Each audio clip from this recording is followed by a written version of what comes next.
YouTube channel bio time. आज के इस पर्टिकुलर वीडियो में हम स्टार्ट करने वाले हैं एक नया चैप्टर क्लास 11th की बायोलॉजी का chapter 5 morphology of flowering plants. सबसे पहले चैप्टर का नाम समझना ज़रूरी है। मॉर्फोलॉजी का मतलब होता है एक्सटर्नल स्ट्रक्चर्स के बारे में समझना। किसी फ्लावरिंग प्लांट्स यानी कि एंजियोस्पर्म्स के एक्सटर्नल स्ट्रक्चर्स के बारे में समझेंगे through out the chapter. Let's start the chapter. Starting में यही बात बताया गया है कि what's the meaning of morphology, और इस चैप्टर में हम लोग अडेप्टेशंस भी समझ सकते हैं वेरियस हैबिटेट्स के, प्लांट्स के, और वो उनके प्रोटेक्शन के या फिर क्लाइंबिंग करने के तरीके या स्टोरेज के एक्सेट्रा। सबसे पहला टॉपिक है द रूट। मेजॉरिटी डाइकोटिलेडनस प्लांट्स में जो डायरेक्ट इलोंगेशन होता है रेडिकल का, वो फॉर्म करता है प्राइमरी रूट जो ग्रो करता है सॉइल में। इससे पहले कि ये प्राइमरी रूट क्या है वो समझने से पहले ये समझना होगा कि रेडिकल क्या है। सीड में बेसिकली जो दो पार्ट्स अराइज करते हैं उसके सिस्टम को प्लांट का, रेडिकल राइज करता है उसके रूट सिस्टम को, और जो प्लूम्यूल वाला हिस्सा होता है किसी भी प्लांट बॉडी सीड में, वो राइज करता है शूट सिस्टम को। तो यहाँ रेडिकल से रूट अराइज होता है जो फॉर्म करता है प्राइमरी रूट को डाइकोटिलेडनस प्लांट्स में जो सॉइल में ग्रो करता है। ये बेयर करता है लेटरल रूट्स को और ऑर्डर्स में, जिसे सेकेंडरी टर्शरी रूट्स कहा जाता है। प्राइमरी रूट्स और उसके ब्रांचेस कॉन्स्टिट्यूट करके बनाते हैं टैप रूट सिस्टम, जिसका एग्जाम्पल मस्टर्ड प्लांट है। डाइकोटिलेडनस प्लांट का एग्जाम्पल है ये। मोनोकोटिलेडनस प्लांट्स में जो प्राइमरी रूट है, जो रेडिकल से सबसे पहले अराइज होता है रूट, जो प्राइमरी रूट होता है वो शॉर्ट लिव्ड होता है और वो रिप्लेस हो जाता है लार्ज नंबर ऑफ रूट्स से। ये रूट्स ओरिजिनेट होते हैं बेस स्टेम के बेस से और कॉन्स्टिट्यूट करते हैं। जो रूट्स ओरिजिनेट होते हैं वो स्टेम के बेस से होते हैं, यानी कि जो ये प्राइमरी रूट के बाद लार्ज अमाउंट ऑफ रूट्स जो ओरिजिनेट हुए वो बेस से होते हैं स्टेम के, और कॉन्स्टिट्यूट करते हैं फिब्रस रूट सिस्टम को। और ये इसका एग्जाम्पल वीट प्लांट है मोनोकोटिलेडनस प्लांट्स का। कुछ प्लांट्स में जैसे कि ग्रास, मॉन्स्टेरा और बनियान ट्री, जो रूट्स हैं वो रेडिकल के अलावा दूसरे पार्ट से ग्रो करते हैं प्लांट के, तो उन रूट्स को कहा जाता है एडवेंटिशियस रूट्स। और एडवेंटिशियस रूट्स जो रेडिकल के अलावा दूसरे पार्ट से ग्रो करते हैं प्लांट के। यहाँ पर एक फ्लावरिंग प्लांट का पार्ट्स का डिफ़ाइन किया गया है फिगर 5.1 में, जिसमें शो हो रहा है कि नीचे की तरफ जो प्राइमरी और सेकेंडरी रूट है वो कॉन्स्टिट्यूट करते हैं पूरे रूट सिस्टम को, और जो ऊपर के जितने भी हिस्से हैं प्लांट बॉडी के वो शूट सिस्टम को फॉर्म करते हैं। नेक्स्ट टॉपिक पर चलते हैं, रीजन्स ऑफ द रूट। यहाँ पे पहले टाइप्स का फिगर भी गिवन है, जिसमें कि ए है टैप रूट का एग्जाम्पल जिसमें सिर्फ एक प्राइमरी रूट है, बी है फाइब्रस रूट का एग्जाम्पल जिसमें primary root further large amount of roots को कॉन्स्टिट्यूट कर रहा है, जिसका एग्जाम्पल गिवन है वीट प्लांट। टैप रूट का एग्जाम्पल गिवन है मस्टर्ड प्लांट। और एडवेंटिशियस रूट्स जो है वो यहाँ स्टेम के नोड से, आप देख सकते हैं इस फिगर में, ये नोड से अराइज हो रहा है रूट, तो ये रेडिकल से नहीं हो रहा, इसलिए ये एडवेंटिशियस रूट का एग्जाम्पल है। और एग्जाम्पल्स जो बुक में गिवन है वो ग्रास है, मॉन्स्टेरा है और बनियान ट्री है। नेक्स्ट टॉपिक है regions of the root. The root is covered at the apex by a thimble like structure called root cap. यहाँ फिगर में आप लोग देख सकते हैं कि जो रूट है वो एक स्ट्रक्चर से कवर रहता है जिसे रूट कैप कहा जाता है। ये रूट एपेक्स, रूट के टेंडर एपेक्स को प्रोटेक्ट करता है। जिस तरीके से वो सॉइल में रहता है उसे वो प्रोटेक्शन की ज़रूरत पड़ती है। सो रूट कैप प्रोटेक्ट करता है रूट को। Few millimetres above the root cap से ऊपर की तरफ जो रीजन है उसे मेरिस्टेमेटिक रीजन कहा जाता है। फिगर में भी आपको नज़र आ रहा होगा, रूट कैप के ऊपर का रीजन ऑफ मेरिस्टेमेटिक एक्टिविटी है। सेल्स जो हैं इस रीजन के वो काफ़ी स्मॉल हैं, उनके वॉल्स थिन है और उनमें डेंसली प्रोटोप्लाज्म प्रेजेंट है। वो रिपीटेडली डिवाइड करते रहते हैं। The cells proximal to this region undergo rapid elongation and enlargement। इसके ऊपर का जो रीजन फिगर में नज़र आ रहा है जो कि रीजन ऑफ इलोंगेशन है, इसमें रैपिडली इलोंगेशन होता है सेल्स का और ये सेल्स एनलार्ज होते हैं जो रिस्पॉन्सिबल है रूट के लेंथ के ग्रोथ के लिए। ये रीजन है रीजन ऑफ इलोंगेशन।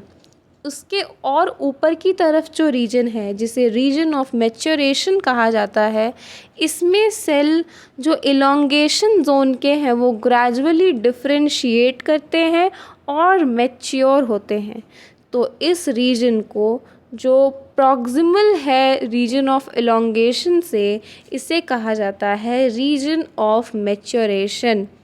यही इसी रीजन से कुछ एपिडर्मल सेल्स जो कि बहुत ही डेलिकेट और फाइन होते हैं वो फॉर्म करते हैं थ्रेड लाइक स्ट्रक्चर्स जिन्हें रूट हेयर्स कहा जाता है। ये रूट हेयर्स एब्जॉर्ब करते हैं वाटर और मिनरल्स को सॉइल से प्लांट के अच्छे ग्रोथ के लिए। नेक्स्ट टॉपिक है द स्टेम। फिगर में आपने देखा ही होगा सारे रीजन्स, रूट कैप और जो रूट हेयर्स ग्रो हो रहे हैं। नेक्स्ट टॉपिक है the stem. Stem ascending part है एक्सिस का जो ब्रांचेस, लीव्स और फ्लावर्स और फ्रूट्स को बेयर करता है। स्टेम किसी भी जर्मिनेटिंग सीड के प्लूम्यूल रीजन से डेवलप होता है। जैसे मैंने रूट्स में बताया था, रूट्स का ग्रोथ होता है रेडिकल रीजन से, तो बाकी जितने भी पार्ट्स हैं स्टेम से जो further parts, branches, leaves, flowers, fruits develop हो रहे हैं वो प्लूम्यूल से होते हैं। एम्ब्रियो में ये प्रेजेंट होता है एक जर्मिनेटिंग सीड में। स्टेम बियर करता है नोड्स को और इंटरनोड्स को। यहाँ पर एक एग्जाम्पल में भी हमने देखा था एडवेंटिशियस रूट्स का एग्जाम्पल में जो रूट का ग्रोथ हो रहा था वो नोड से हो रहा था, वो रेडिकल से नहीं ग्रो हो रहा था। सो स्टेम के जिस रीजन से लीव्स बॉर्न होते हैं उन्हें नॉड्स कहा जाता है और दो नॉड्स के बीच के पोर्शन को इंटरनॉड कहा जाता है। जो स्टेम बेयर करता है बड्स को जो कि टर्मिनल या एक्सिलरी हो सकता है। स्टेम जनरली ग्रीन होते हैं जब वो यंग होते हैं और जब फर्दर वो मैच्योर हो जाते हैं तो वो वुडी या डार्क ब्राउन कलर के भी नज़र आते हैं। नेक्स्ट टॉपिक पे जाने से पहले स्टेम के फंक्शंस देख लेना चाहिए। स्टेम के फंक्शंस ब्रांचेस के स्प्रेडिंग आउट में और ब्रांचेस जो लीव्स, फ्लावर्स और फ्रूट्स को बेयर करती है उसमें हेल्प करते हैं। ये वाटर को कंडक्ट करते हैं, मिनरल्स को और फोटोसिंथेटिक्स को। स्टेम परफॉर्म करते हैं फूड स्टोरेज का फंक्शन भी, सपोर्ट का फंक्शन भी, प्रोटेक्शन का फंक्शन भी और वेजिटेटिव प्रोपगेशन में भी यूज़ होते हैं। नेक्स्ट टॉपिक है the leaf. The leaf is a lateral, generally flattened structure born on the stem। Stem से ही लीफ का फॉर्मेशन होता है जो लेटरल होते हैं और फ्लैट स्ट्रक्चर की तरह नज़र आते हैं। वो नॉड पर डेवलप होते हैं और बेयर करते हैं एक बड को अपने एक्सेल से, जिसे एक्सिलरी बड कहा जाता है जब वो एक ब्रांच में डेवलप हो जाता है आगे। लीव्स ओरिजिनेट होते हैं शूट एपिकल मेरिस्टम से और अरेंज्ड होते हैं एक्रोपेटल ऑर्डर में। वो they are the most important vegetative organs for photosynthesis. Photosynthesis के लिए सबसे ज़्यादा रिक्वायरमेंट होती है लीफ की। एक टिपिकल लीफ के पास मेनली 3 पार्ट्स होते हैं, बेस, पेटियोल और लैमिना। यहाँ पर ए नंबर फिगर में अच्छी तरीके से एक टिपिकल लीफ का गिवन है, जिसके पास एक लैमिना है और पेटियोल है, एक्सिलरी बड भी है, लीफ बेस भी है और स्टिप्यूल भी है।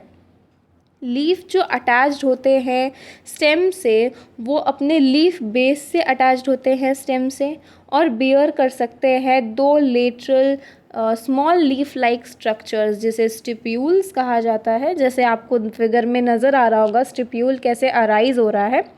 मोनोकोटिलेडन्स में जो लीफ बेस है वो एक्सपैंड हो जाता है एक शीट की तरह, जो कवर कर देता है स्टेम को पार्शियली या पूरी तरीके से। कुछ लेग्यूमिनियस प्लांट्स में जो लीफ बेस है वो स्वोल हो जाता है, यानी कि फूल जाता है, और वो एक पल्वाइनस फॉर्म करता है। पेटियोल हेल्प करता है ब्लेड को होल्ड करने के लिए लाइट की तरफ। जो ये पेटियोल है ये हेल्प किया है लीफ को लाइट की तरफ टिके रहने के लिए, ताकि वो फोटोसिंथेसिस और आसानी से कर सके। The long thin flexible petioles allow leaf blades to flutter in wind। और ये कूलिंग के लिए भी हेल्प करता है लीफ का। ये हवा में फ्लटर करने में इसके लीफ ब्लेड्स को हेल्प करता है, जो फ्रेश एयर प्रोवाइड करता है लीफ सरफेस को। लैमेला या फिर लीफ ब्लेड ये ग्रीन कलर के होते हैं, जो एक्सपैंडेड होते हैं लीफ के पार्ट पर वीन या वीनलेट से। यूजुअली एक मिडिल में प्रोमिनेंट वीन प्रेजेंट होता है, जिसे मिड रिब भी कहा जाता है। यहाँ लेबल नहीं किया हुआ, लेकिन जो सेंटर से नज़र आ रहा है एंड तक, वो है मिड रिब। वीन्स प्रोवाइड करते हैं लीफ ब्लेड को रिजिडिटी और एक्ट करते हैं वाटर ट्रांसपोर्ट चैनल की तरह। मिनरल्स और फूड मटेरियल्स का भी ट्रांसपोर्टेशन में हेल्प करते हैं। शेप, मार्जिन, एपेक्स, सरफेस और एक्सटेंशन जो है इन सीज़न का लैमेला के, वो वेरी कर सकते हैं अलग अलग लीव्स में। एग्जाम्पल्स आपको नज़र आ रहा होगा, ये 3 अलग अलग तरीके के लीव्स हैं। इनके स्ट्रक्चर्स में कितना डिफरेंस है, इनके लैमिना में कितना डिफरेंस है। So that is it for this video. आगे के टॉपिक्स हम लोग नेक्स्ट पार्ट में कवर अप करेंगे। अगर यहाँ तक आपने वीडियो को देखा है तो thanks for watching, and don't forget to subscribe this channel, like the video and share with your friends. Thank you very much.